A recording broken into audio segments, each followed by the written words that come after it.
Welcome to History with the OK Corral.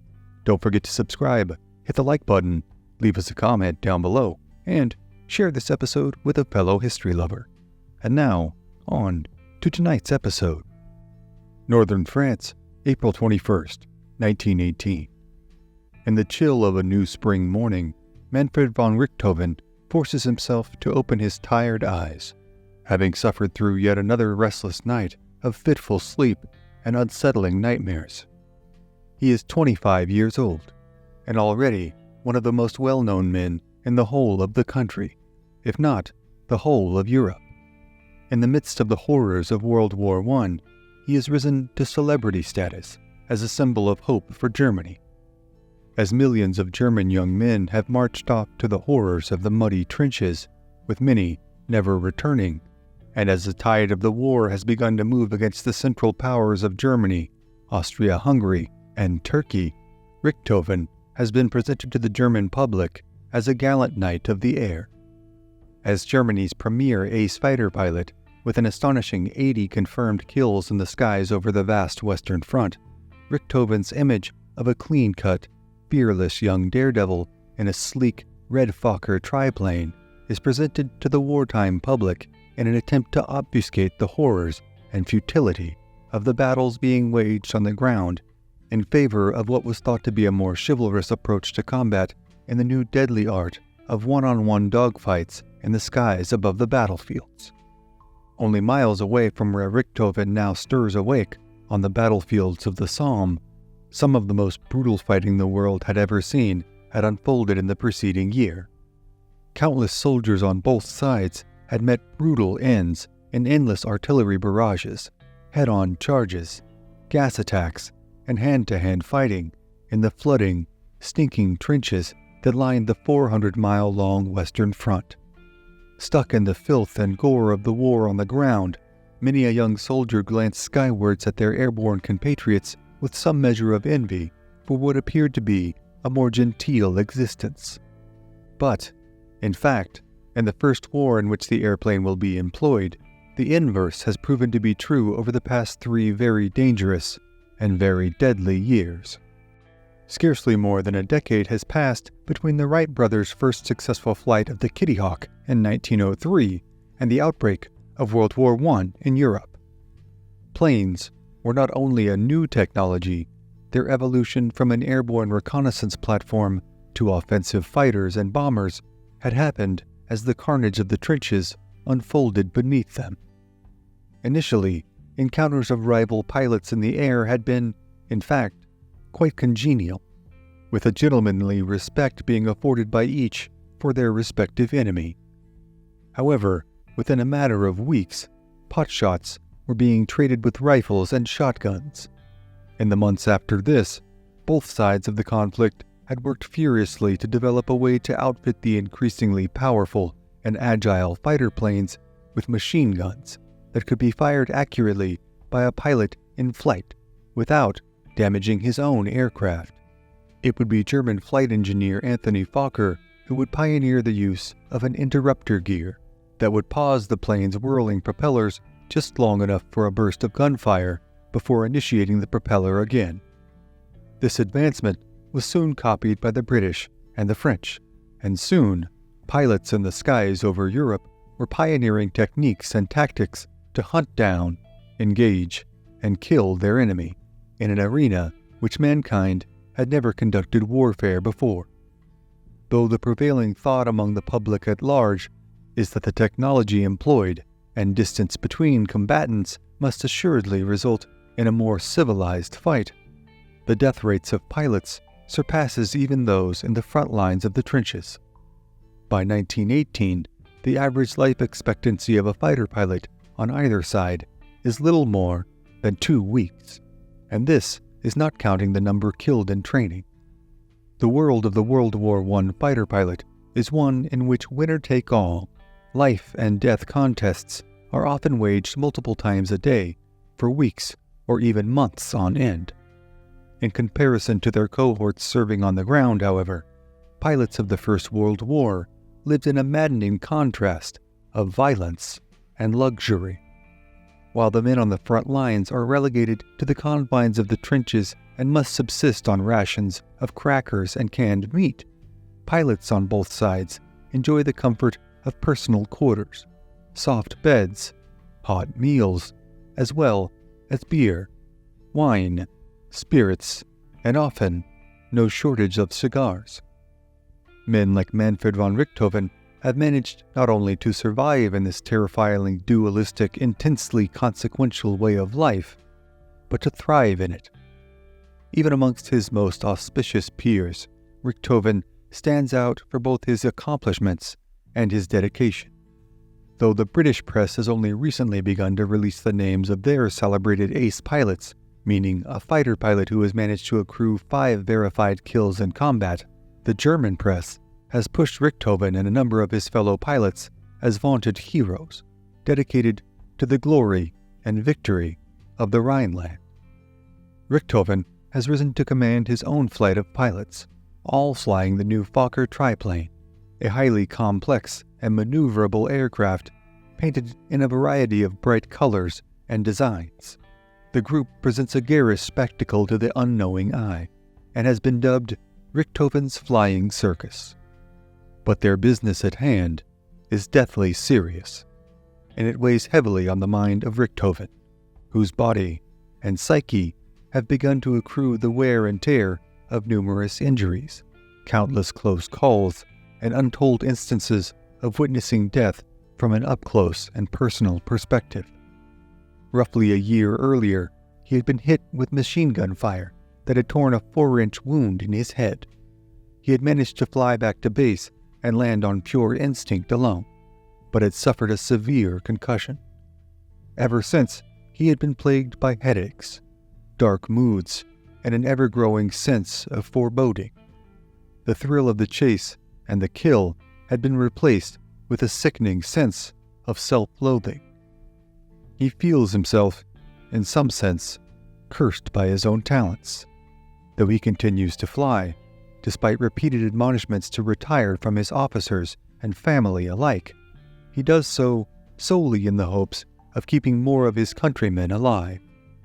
Every plane he shoots down now seems to afflict him with an unshakable nausea, and haunt his dreams at night as he attempts to rest in the private quarters he keeps, usually accompanied only by his beloved Great Dane, Moritz.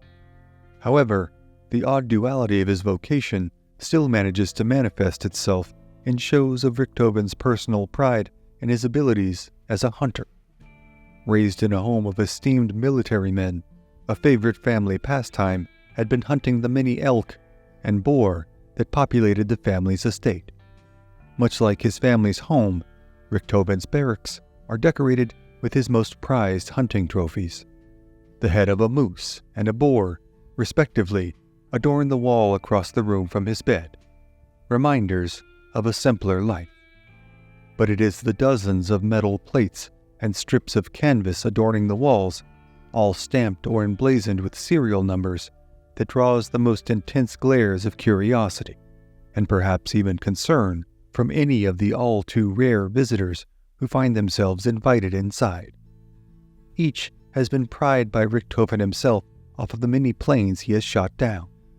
Hanging from the ceiling, casting a perpetually disconcerting series of shadows about the dimly lit, macabrely decorated room, is a chandelier made of a downed plane's engine block retrofitted to hold a number of electric light bulbs in something reminiscent of a steampunk chandelier. As Richthofen sits on his bed, putting on his boots and wiping the sleep from his eyes, his spirits are briefly lifted at the thought of his upcoming hunting trip with the wealthy father of one of his pilot friends. In a mere 14 days' time, Richthofen's tenure in the skies of World War I will officially come to an end. The high command of the German military are worried that the already suffering German morale might collapse entirely should their most well-known hero be shot down and killed. Richthofen is conflicted about finally walking away from his profession, but looking forward to a reprieve from the constant chaos of combat. Then, he is momentarily distracted, as the corner of his vision is teased with the glint of the light reflecting off 6 small silver cups, all meticulously arranged on a table to his right. Ever since September 1916, when he had scored his first aerial victory, he had commissioned a silversmith in Berlin to craft a small silver cup for every dogfight he had won. However, after his 60th cup was completed, Richthofen was informed by the jeweler that he would no longer be able to complete his order due to the silver shortage brought on by the war. It seems that, upon close inspection, every inch of the pilot's living quarters are adorned with the spoils of his victories. His table and chairs are constructed from propellers taken off of a downed French aircraft, and his shelves and walls are adorned with weapons and instruments pulled from the aircraft of vanquished foes. The year prior, in 1917, while convalescing from his head wound, Richthofen had dictated an autobiography to a female German writer, and the heavily redacted work had been published by the German military in hopes of boosting public morale. The Manfred von Richthofen that is so known and beloved by the German public is the premier example of patriotic fortitude, personal bravery, and fraternal commitment. However, despite having barely reached his mid-20s, Richthofen feels himself an old man, living on borrowed time. Though he had been brought up in military academies and trained as a cavalryman, he had built his strongest friendships among his fellow pilots as they trained and fought together. Now, 4 years into the war, nearly all of the men whom he had been taught by and trained with are dead, shot down by British and French pilots like those whose memories are preserved by the trophies on Richthofen's wall. In his mind, Richthofen is part of a vicious cycle that is likely inescapable. Still, he and everyone around him know he is among the best, if not the best, in the world at what he does. And thus, Richthofen continues to fly and continues to kill. Death for pilots on either side was a terrifying, grisly prospect. Were a pilot or gunner not killed outright, they would be faced with the unenviable dilemma of jumping to their deaths or burning alive until the cockpit slammed into the earth. Some unfortunate souls were not even afforded this choice and found themselves consumed in hellish fireballs that fell to the earth with sickening speed and ferocity. Parachutes were not allowed by either side for the majority of the war, as it was a prevailing opinion amongst commanders that affording pilots a means of escape would only serve to encourage acts of cowardice and desertion. For pilots on either side during the First World War, flying into combat is a zero-sum game from the moment their wheels leave the ground. Either they will return their aircraft and land safely, or they will die. Squadrons are often sent out on multiple missions a day, and the incessant grind on the nerves soon becomes apparent in even the most confident, seasoned aviators. A common nightmare reported amongst pilots is that of being caught in a burning cockpit, covered in fuel and smothered in flesh-scorching flames, only to awaken from their nightmare just before their aircraft smashes into the ground. As the days of flying, killing, and losing comrades carry on, each surviving man manages to find his own way to cope with the stresses of such an existence. Some take solace in drinking and singing with their fellow pilots during the night, some in their Bibles. Richthofen, for his part, keeps almost entirely to himself, decompressing by playing his violin, riding his bike, and spending time with Moritz, the Great Dane. Though the strain of this existence becomes more and more evident on the men with every passing day, business carries on. Thus, Richthofen, the man in command of this squadron, finishes lacing up his boots and heads out of the door of his quarters, bidding Moritz a fond farewell. Heading to the aerodrome, where the mechanics and flight crews work doggedly to prepare the aircraft for flight, Richthofen meets with the men of the flying circus, themselves all weary and sleep-starved, and reviews the objectives for that day's mission. As they have countless times before over the preceding weeks, The flying circus, officially known as Yasta 11, would fly over the Somme River in pursuit of British observation planes, with the German army launching a massive spring offensive campaign in what amounts to a last-ditch effort to salvage their hopes at an advantageous end to the war for the Central Powers. The men of Yasta 11 are critical in providing reconnaissance and air support for the troops on the ground. One difference today, though, will be the addition of a new pilot, the 23-year-old Wolfram von Richthofen, a cousin to Manfred. Also flying with Yasta 11 is Manfred's brother, Lothar von Richthofen, himself a veteran pilot with a plethora of combat kills to his name. Manfred von Richthofen, for all of his vaunted celebrity status as a fearless fighter pilot, is in fact a calculating, strategically minded man, reticent to take any risk that needlessly endangers his life, or, especially, the lives of his men. He instructs his young cousin to merely observe the day's action. Under no circumstances is he to engage the enemy in offensive action. Lothar is given no such admonition, though Manfred has made it clear on several previous occasions that his younger brother should be less cavalier in his own engagements. Once the pre-flight checks are complete and the final cigarettes are enjoyed, the men of Richthofen's flying circus, their Fokker aircraft painted in ostentatious color schemes, take to the skies and head west in pursuit of the British. At roughly 10:45 a.m., two RE-8s, the British reconnaissance planes they are on the hunt for, are spotted, not far from the Moorlancourt Ridge. The aircraft are engaged, but Richthofen and his pilots are unsuccessful in shooting them down. Just as the Germans are disengaging from their attempt at downing the RE-8s, they are suddenly met by several members of the 209th Squadron of the Royal Air Force, commanded by Canadian Captain Arthur Roy Brown. The 209th have themselves been out that morning in pursuit of German reconnaissance aircraft and are as surprised to see Richthofen and his flying circus as they are the 209th. However, in mere moments, the surprise of the occasion dissipates, and a life-or-death fight ensues. Captain Roy Brown is, himself, guarding a new pilot on one of his first missions, a close childhood friend named Walter Reed May. Being a neophyte pilot, May has been instructed by Brown, much in the same fashion as Richthofen has instructed his young cousin, to steer clear of any engagements with the German aircraft. However, when May spots a Fokker triplane seeming to move slightly slower than the rest, he cannot help himself, and his better judgment wanes as he pursues the German pilot. The German pilot in question is Wilfried von Richthofen, the young cousin Manfred had instructed to stay out of the fight. However, with May now fast approaching from his rear, the young Wilfried is forced to take evasive action. This act catches the eye of Manfred, who, seeing his young cousin in trouble, dives down into the fray in order to assist him.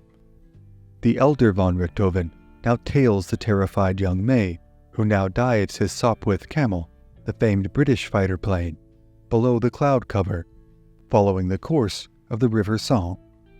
Manfred von Richthofen follows in close pursuit, intending to dispatch the troublesome young pilot who is chased after his young cousin. But, to his own horror, he finds that his machine guns have jammed. This critical malfunction means that after firing any burst, the weapons have to be cleared before continuing to fire. Still, Manfred presses on, attempting to get as close as possible to his opponent in order to mitigate his compromised rate of fire. The pair zoom over the village of Vaux-sur-Somme, narrowly missing the town's high church steeple. As the chase unfolds in the air, Australian soldiers on the ground look on in equal parts awe and indignity. As their ally in May attempts to zigzag his Sopwith Camel in hopes of shaking Richthofen from his pursuit, the soldiers on the ground begin to take pot shots at the red triplane, now ensconced deep behind enemy lines. Roy Brown, as well, attempts to assist his friend and comrade, diving down to the deck in pursuit of Richthofen. As the aircraft zoom back towards Moorlancourt Ridge, Zooming over the top of the imposing embankment, Richthofen suddenly sees the precarious nature of his positioning between May and Brown, and now veers right with the intention of heading back towards the German lines. However, as he makes his turn, the men on the ground, taking shots with rifles and machine guns, see the aircraft begin to lurch, and then sputter. Then, suddenly, the Red Fokker triplane rapidly descends from the sky at a sickeningly steep angle. Richthofen has been hit in the torso and is now bleeding profusely. He attempts to pull his aircraft into a crash landing, but the plane takes a violent nosedive when the landing gear catch the ground, sending the propeller into the earth and destroying the front of his plane. Richthofen is slammed forward, his head plowing into the back of his machine guns and instrument panel, disfiguring and bloodying his freshly shaven face. Several Australian soldiers rush to the downed aircraft, but it is too late. The legendary Manfred von Richthofen is dead. By some accounts, some of the soldiers are said to have heard him mutter the pitiable word "kaput" before expiring, but this has never been fully verified. While it is initially reported that the ace pilot Roy Arthur Brown is responsible for dealing the fatal shot that finally dispatched the vaunted German ace, later reports seem to confirm that it was in fact an Australian machine gunner who killed the legendary pilot. The soldier believed most likely to have fired the consequential bullet is Sergeant Cedric Popkin of the 24th Machine Gun Company, though other reports hold that either W.J. Snowy Evans, a Lewis machine gunner with the 53rd Battery, 14th Field Artillery Brigade, Royal Australian Artillery, or Gunner Robert Buey, also 53rd Battery, are the soldiers who should be credited. Regardless of who killed him, Manfred von Richthofen's body is laid to rest by the Australian soldiers with full military honors, a tribute almost unthinkably rare at this point in the war, in the village of Bertangles, near Amiens, on the 22nd of April, 1918. Though his tombstone reads, Manfred von Richthofen, in a few short months he will be known to the world by the moniker the Red Baron, an English translation of the German word Freiherr, which the German press had commonly used to refer to the nobility-born Richthofen. Though he never knew the name in life, history remembers the Red Baron as a symbol of the new wave of modern warfare that would now be waged not only on the land and the sea, but in the skies. Tragically, the war to end all wars would carry on for another 6 months, with tens of thousands more soldiers and civilians alike losing their lives in the mere interest of a few yards of ground. At 11 o'clock in the morning, on November 11th, 1918, the Great War would officially come to an end. In the end, an estimated 20 million people would be dead, with another 21 million wounded. The face of the world and the nature of war had been changed forever, for better or for worse. And while men like Manfred von Richthofen saw their lives tragically cut short, as did millions on either side, their stories are all worthy of solemnity and reverence. Unfortunately, the many tales of violence and valor that took place in the Great War are, for tonight, other stories for other times. Thank you for joining us on this episode of History at the OK Corral. Be sure to click the like button, share this episode with a friend, and become a subscriber. Also, if you'd like to support our work and gain early access to episodes as well as ad-free viewing, you can become a member of this channel by clicking on the Join button below, or click the link in the description below to become a member on Patreon. Thank you again for watching, and we'll see you next time on History at the OK Corral, home of history's greatest shootouts and showdowns.